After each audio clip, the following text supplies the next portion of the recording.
glad to have you on Perspectives this morning. We have with us a regular on the program, Perspectives, and is none other than the Honorable Commissioner of Internal Security and Home Affairs. Matter of fact, at this time, more than any other time, coronavirus is here with us in the world, and back home in Nigeria, and particularly back home in Kaduna State, we are all still talking about coronavirus. But again, there are matters of governance that has to go on, and what the government of states are doing about taking care of activities of the state. Back home in Kaduna, we're talking about an issue that has been with us and what government is still doing on it, and that is on gunmen. And of course, you talk about kidnappers and all they're doing and what government is doing about it. Sharing news coming from Kaduna State and how much security personnel are doing about it. And of course, if you're just going by what had happened in the past few days, we saw the governor of the state, Malam Nasir El-Rufai, giving kudos to Commissioner of Internal Security and Home Affairs on the drive, the push to get rid of these elements in our society. Glad to have Samuel Aruan in the studios with us this morning. Sam, good morning. Good morning.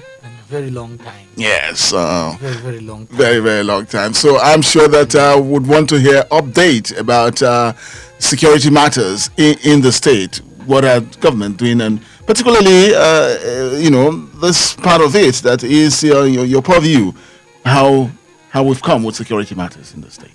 Well, so far so good. We've been battling with banditry and other criminalities across the state. And like I always say, security challenges are not only peculiar to Kaduna State. It's a national problem and also international problem. Virtually no nation on the surface of earth is free from one challenge or the other. But what is important is the political will, the ability to sustain the fight against all form of criminalities. That is what is really important. And I want to use this medium to say that the battle against COVID-19 has not taken our eyes off security challenges we've been facing within the time that we've come on board. It's real. We have a problem in local government areas that we tag front line, first front line. Birnungwari, Giwa, Igabi, Chukun local government, Kachia local government, Kajuru, and Sanga local government. We also have what we call the second front line. The second front line, we have problem in Kagarko, Kauru, and also Kaura local government, and some areas of Zaria local government, especially around the Maganda area. There is Maganda in Birnungwari. There's also Maganda in Zaria around Dutz and Abba axis. Then we also have other local government areas that are emerging fronts. Emerging front like Lere, Kudan, Honkwi, and Zaria local government area that I mentioned before. These are emerging front. Raining season or farming season is here. The main economy in the rural local government areas is basically farming and other activities, be trades or business activities related to farming. We've been going around, we've been doing a lot of engagement with communities. We were in Sabon Birni, in Pauta, in Riawa Axis, in Bunu, in the Ifira Axis, Africa, where we met community leaders and we have a detailed or a comprehensive meeting with them as to the position of Kaduna State government, what we are doing as far as countering banditry is concerned. We've been in Birnungwari as well. We've been in Chukun local government. I think sometimes last week we were in Konkomi forest that is surrounded by about 35 communities. We went there on the 1st of May to thank troops of the Nigerian army who have been there and to also commend the communities around for being supportive in the course of the internal security operations in the general area. So I am also happy to inform our members of the general public that the Operation Thunder Strike that is dedicated to Kaduna Abuja Road. Operation Thunder Strike is a defense headquarters response to security challenges around the Kaduna Abuja Road.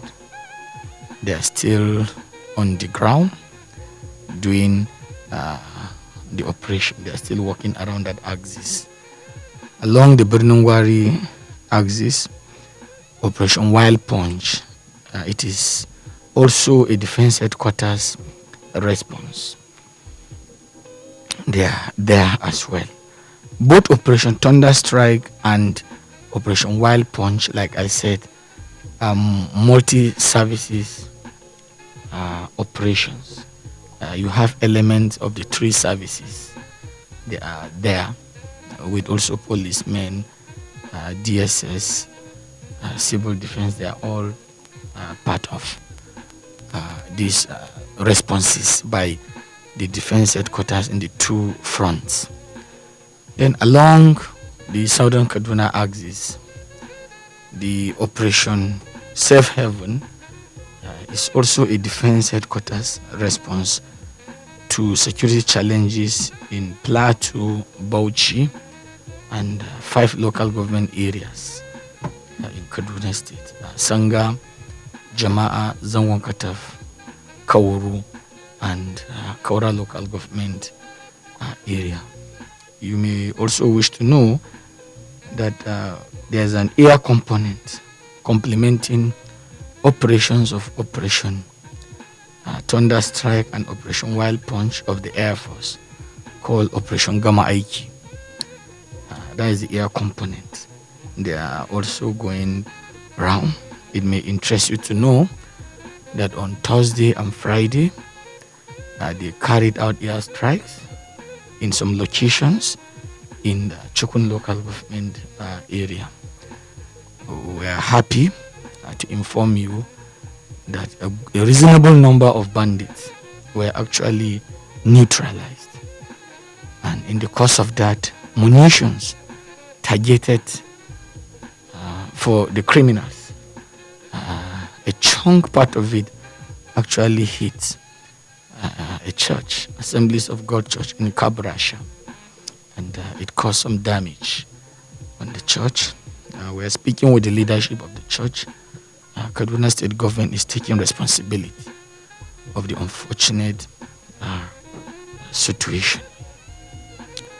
Then we are also pleased to inform our listeners that it has been a challenging period for government and security agencies as well, because information is key.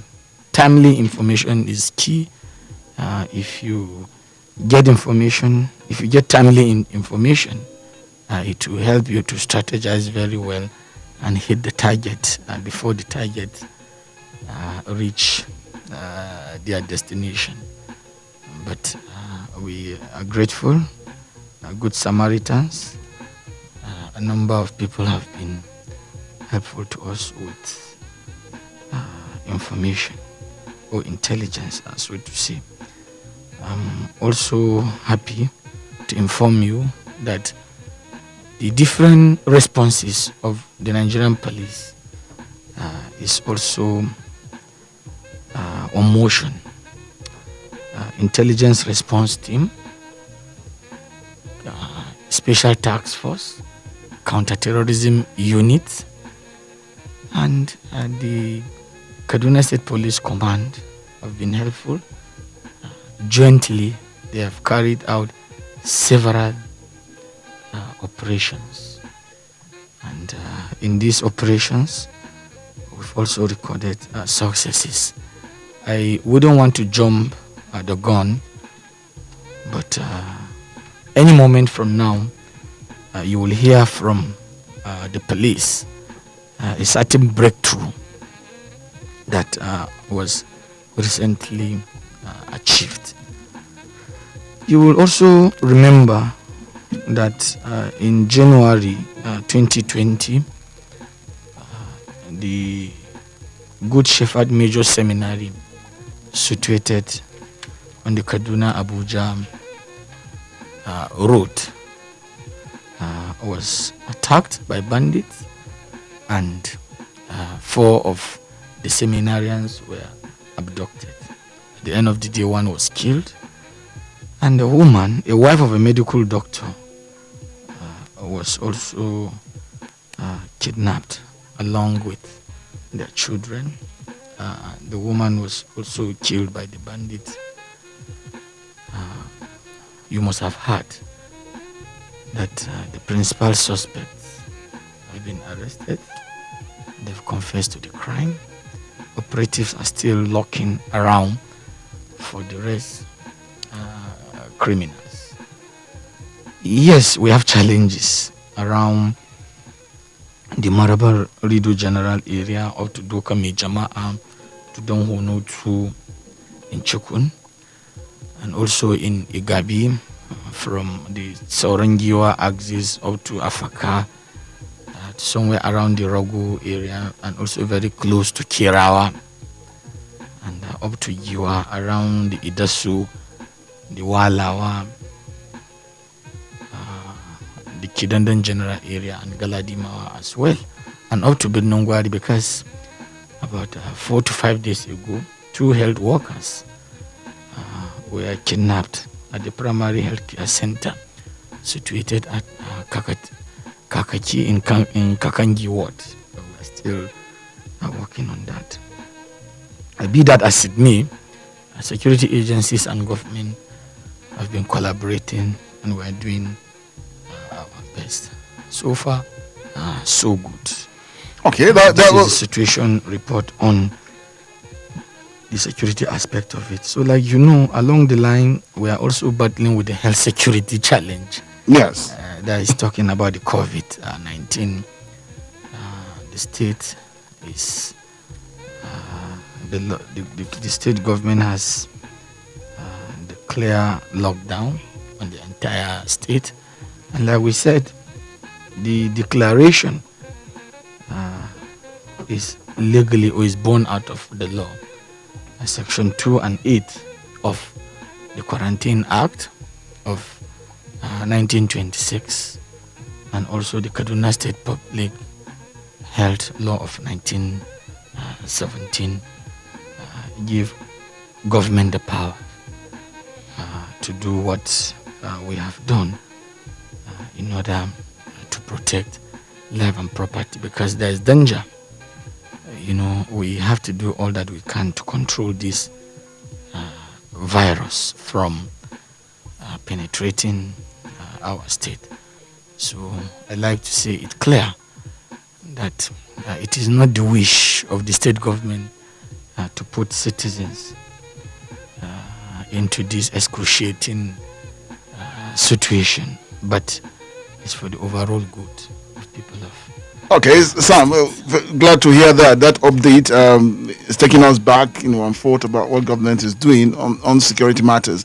And but I want to, still look at the situation we are in now. Very difficult times. But here's a time that we all still call on all of us to keep our eyes on the ball as matters concerning security, and because we're all stakeholders in this. But I just want to look at this situation that are we seeing a situation where the bandits, kidnappers, and criminals, of this nature, are we seeing a situation where they're taking advantage of the situation we found ourselves, the lockdown, and of course people obeying government orders on this situation? Are we seeing that playing out here? Well, for me, as an individual who is taking note of virtually everything that is happening in the state, I will agree with you because we have cases in our hands where the state, like I said, was locked down, and we made announcement clearly that there is restriction of movement. But we have situation where a number of people defaulted, traveling along the Kaduna Birnungwari road, along Kaduna Abuja road, and also Kaduna Kachia road, and eventually they were kidnapped by bandits. So I quite agree with you that to some extent we have situation where bandits took advantage of the lockdown. But you should bear in mind that some of these citizens that were kidnapped on the road were kidnapped for the fact that they defaulted. If they had recourse to the lockdown, probably they wouldn't have run into the bandits. That is that. But I have also read couples of commentaries saying or suggesting that the lockdown has not really helped because bandits were really operating.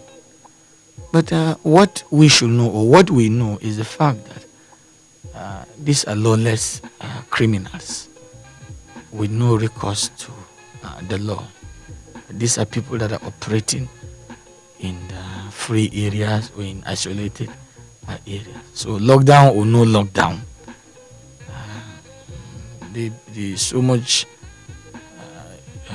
believe in their criminalities, so to say, and that is what they are doing. But I will want you to know that security agencies are doing their best, and they have been achieving a lot as far as the battle against these criminals is concerned. But like you know, there's a lot of people who still believe that security agencies and government are doing very little. So there are people, no matter what you do, for them they will still find reason to say that you are not doing anything. But they have right to their opinion. But to us, a security issue is not something that you can politicize, because you are doing more danger when you try to politicize security issue. For instance, there's a particular area that I will not mention. That area is very notorious even before you get there, because communities around that axis are cycled by bandits.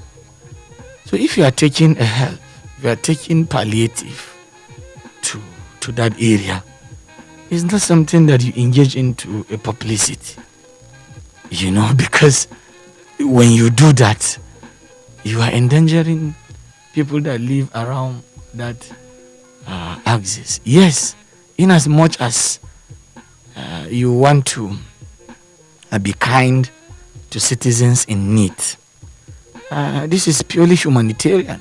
It's something that you can do without raising a dust, because once you do that, you are more or less you are announcing to the public. We all know that these bandits thrive on logistics. That is why in some cases when they get to communities, they try to steal from the granaries. They also try to take a lot of properties of citizens. So there are a lot of things that people do that don't really help what we are doing, or when people try to put religious or ethnic or political colorations to what we are battling with. It's so sad because it complicates the entire situation. These bandits, they are terrorists. These bandits are lawless. These bandits, they are worse of our lives. They are peoples whose activities is just horrible, so to say. They don't choose. All that they want is their target. How do they get capital out of what they do? These are some of the issues. There are things that I can't discuss here. We can't discuss operational issues. But we what do I would understand want you that. to know is we're not resting. We're doing our best. And I will continue to do it. Okay. All right. We'll go for a break, a commercial break. We'll be back with you shortly.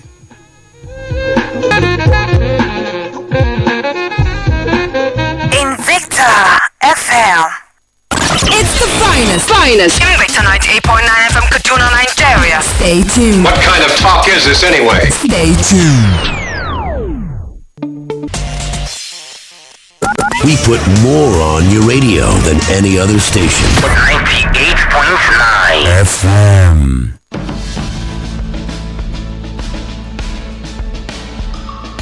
Perceptions could change. Opinions can be formed with more and accurate information. Get all sides, views, and opinions on topical issues. Have your say on Perspectives. With Twin Alabi at 9 a.m. Mondays to Fridays on Invicta 98.9 FM. Perspectives. All sides, all views, all individuals are welcome.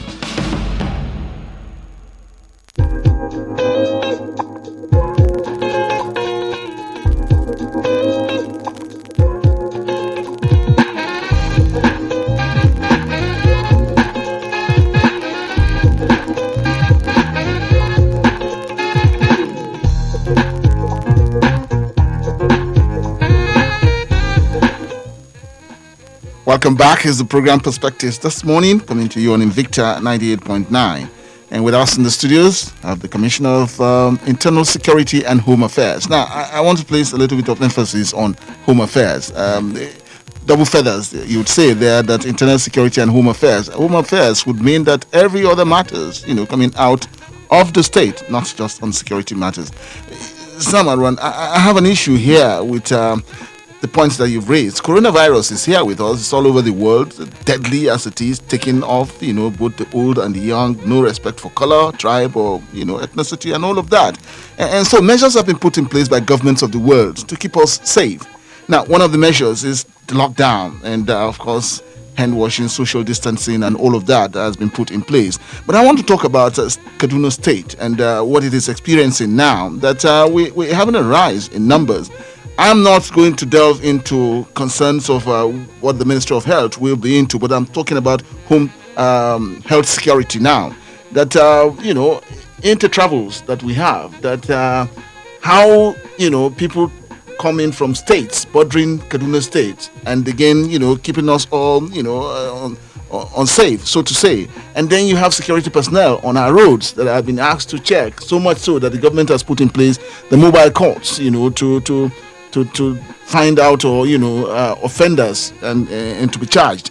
All of this, when you talk about security personnel at our borders and how these people come from other states coming into Kaduna State, and internal security personnel too, and how much they've not done, not done enough about how to keep people. You say that lockdown, but yet people are traveling.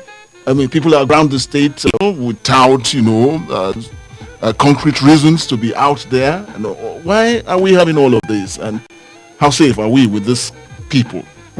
Well, I think we can attribute that to the indisciplined nature of our people. Indisciplined nature in the sense that people are still going around. People are still battling with security agencies. When you see people on the road, the reasons they will give you are not really justifiable. But if you look at other places, for instance, there was no need to erect a checkpoint in Italy or in Spain or in the UK. No need to put a checkpoint because a serious health security matter emerged. A situation that no one is certain about the next person behind him or in his front. Virus is invisible. It's not something that you see. A lot of things have happened. We've seen the mighty bowing down to the virus. So many jobs have been lost. It has crippled economy. You remember about 2-3 weeks ago, the crude oil was onshore, going round and round. The prices dwindle with no one to even buy it, so to say. And the economic crisis, the economy of the global economy stood still. Confusion everywhere. There is no sector that is free of the consequences or the impact of the pandemic. The media too, it has overstretched the health sector itself. When you look at the risk assessment, people were all apprehensive of it. Like in Lagos, the risk assessment for Lagos is over 100,000. The risk assessment for Kaduna State is around 57,000 or thereabout. So it's really a big problem, and unfortunately, we still battling with people who don't want to comply with the position of the state government. Like or like you pointed out, government has set up a mobile court. They are in about 8 locations within Kaduna town and Metropolis, and we have more along the border with Kano, and another one around our border with Niger State around the Tafa axis, and they have been overwhelmed because we announced, we made it clear that no one is allowed to come into the states except if you are exempted and except for cogent reasons, but unfortunately we've been battling with the people. It came to a point that exempted vehicles were carrying passengers, hiding passengers in long vehicles. After about over 2 weeks ago or thereabout, we first experienced this in our border with Kano, in Sabongida village of Ikara local government area, where before getting there I was told, somebody called me in confidence to say that this is what is happening. These exempted drivers who are carrying food and other exempted materials have been carrying passengers, hiding them in the long vehicle. So on getting there, I said, what we are going to do today is we must thoroughly check, we must search the exempted vehicles, long vehicles that are carrying food, whether animals and other agro-vet materials. So lo and behold, here we saw a lot of passengers neatly created in one of the vehicle, and we stopped them and we asked them to return to their originating points. I think that day over 150 people, we turned them back, and we decided to apply the same method in all the exit and entry points. Then another thing, the more you tackle this, the more they are generous in trying to find a way to beat security. Then come another strategy. At about 2 kilometers or 3 kilometers before the border checkpoint, the passengers will climb motorcycles and they'll pass through villages to get to a certain point in the front after the exit check, after the border checkpoint, so that they join them. So it's also problematic. It complicates the whole thing. So you have to develop one strategy to another strategy to ensure that you really control this. Yes, we don't have 100% compliance, but we're happy to say that if we had relaxed and not checking this, we wouldn't have known the exact situation we would have been in. Yes, some people will take it for granted. Some people will look at that as a play. Or some people will feel it is even insignificant. It has no impact. But I am telling you that if we have relaxed, doing nothing, folding arms and what have you, it will have been a different ball game. So the most important thing in leadership is taking decision, and you have to be fearless. You have to take hard decision, because if you don't take decision, you will be caught unaware. You've seen it in other places that I don't want to mention. If you have a problem in your hand, try to do something. Don't try to be indecisive. Don't try to be playing politics. Don't say, because I want to look good before citizens, I don't want people to blame me. I want to look good. Then you said, I will not do this. You pay for it dearly. We've seen what is happening, like I said, in states that I don't want to mention. So you have to be decisive. Well, you have to take decision. I have to go this way, because this is of a national issue. Let's go international now. Germany tried to relax the lockdown that it had on its citizens, and we saw what happened. And it was back to what the situation was, and even was going, high. Yes. And then back home in Nigeria, we just got news that Ebonyi State has said, the governor said that business should go on as usual, given time. Now, this is a concern at national level, and this is the government of a state taking its own decision for whatever reason, good or bad, or what it has seen. But we're talking about this pandemic that is all over the world, and then individually putting situations and on individual states. This is what's your take on this? This could just be your own opinion too. Well, I don't have opinion because I speak for Kaduna State government, so I don't have an opinion. But what I would say here is we've not even gotten to the flattening curve,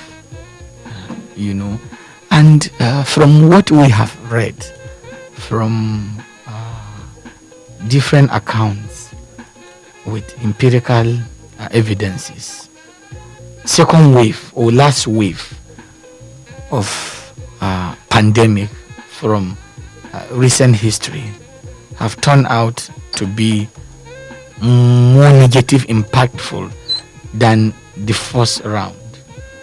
For instance, if you look at the 1918 Spanish flu crisis, at that point in time, in the first wave, the number of deaths that was recorded in Nigeria at that point in time was no near to quarter of what happened later in the second or the last wave. But keep that aside again. When you have a pandemic that you are not certain of how to keep it at bay, how to control it, it means you have to be sensitive. It means you have to take all available measures that have been confirmed to be the solution. Your social distancing, increasing personal hygiene, constant washing, constant hand washing, and what have you, constant wearing of the medical face masks and what have you. So it's something that you don't know. Look at the Jew, for instance. They are highly industrious. You find them in the world market doing all sorts of trade and business. But for them to close shop, to say, look, let's face this squarely, that should tell you that something is wrong somewhere. That should tell you that, look, there's a problem. So what you don't know, you must pay attention to what you don't know, especially if you look at the devastating nature of the COVID-19. In Italy or in Germany, like you said, within the first wave, it was not as disastrous as what it turned out to be. So it means here in Nigeria or in our state, we have to be serious about it. But for us here in Kaduna State, because I can speak for Kaduna State, we are learning from history. From the 1918 Spanish flu in the then Zaria province, over 6,000 people lost their lives in the then Zaria province that is now Kaduna State. And what we discovered was it happened in the second wave of it. So it's like killing of a snake. When you kill a snake without the head, you've not killed the snake. Yeah, when you kill the snake without the snake, the snake hits you with the head. You know. So yes, I agreed that we are doing our best, but then we've not killed the head. We've not cut off the head of the snake. So this is no matter for relaxation. What we should do is we should concentrate. We should intensify this battle. Medical advice by public health experts. We should take that very serious. This virus doesn't travel. It is people that get the virus, that travel with the virus, that takes the virus somewhere. So if you don't move, you are more safe than when you are going about. So for people like us, it's because we have no choice. If I have choice, I will not move. But because of the nature of my job, I have to move. And wherever I go, for the fact that I move, I will try within my possible best to also protect myself. So for those that have no concrete reason or reasons to travel, there's no justification for that. And this thing is highly contagious. Contagious in the sense that one man is liable to infect about 5 people or even 10 more in a situation if they mix, because you can touch something and the virus gets here. So for the fact that this has no medicinal cure except the advisories, why can't you comply? Why won't people comply? But we still find people playing football matches, congregating at social gatherings. You have to go there, you have to disperse them, you have to talk to them. You still see people doing all kinds of things, and in some extent, the educated people. We still have people who argue to tell you that it's a mystery, it has nothing to do with the coronavirus. But medically, scientifically, it has been proved that this virus is real. It's not a fiction. It's not a tales by moonlight, as they would say, something that is real. And I would say health security is very, very important. Protocol is followed. I think, like I explained to him, that is not a problem. What is wrong is wrong. The fact that somebody you assumed what is doing is wrong is asking you to do what is right. I believe that that should not be the attention. As citizens, we should comply. Security agencies are there for you and me. Security agencies are carrying out a risky job of protecting all of us. But we're doing our best to ensure that all security agencies are fully kitted. We're doing our best on that aspect. All right, if you just, your last line before we draw the curtains. Well, we are grateful to religious leaders, community leaders, traditional institutions, the media, civil society, and other corporate organizations that have been partnering with us in this battle. Before coming here, I got a call from Nigerian Defense Academy, who will be donating a number of hand sanitizers and other materials to the state government. We are grateful to all of them, and we will also appeal to citizens to do all that is within their reach to comply with the directives. Okay, I want to thank our guests for coming on the program, Samuel Arwan, Commissioner, Internal Security and Home Affairs. But just before we go, this is just a leak. Belated though, but we're saying to regular guests on Perspectives and in Victor Radio, per se, that Samuel Arwan, happy birthday. We're wishing you many happy returns of the day and the year, and God's guidance and blessing always. Thank you, I appreciate it. All right, and Dorcas, thank you for connecting us with the people. Wisdom, thank you for connecting us on pictures too. Thank you. Good morning. Invicta FM.